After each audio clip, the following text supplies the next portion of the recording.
Шағын ғана ауылда бір шебер ұста өмір сүріпті. Ол ағаштан әдемі заттар жасап, оны қымбат бағамен сататын болған екен.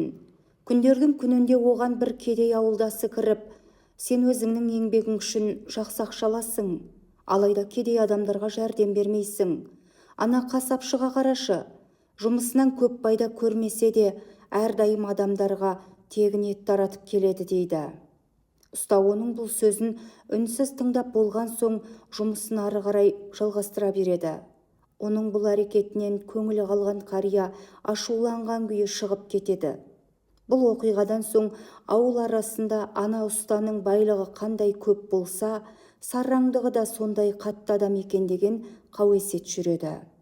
Ауылдастарының оған ренжігені соншалық қатты ауырып қалса да ешбірі халін сұрап көмек қолдарын созбайды.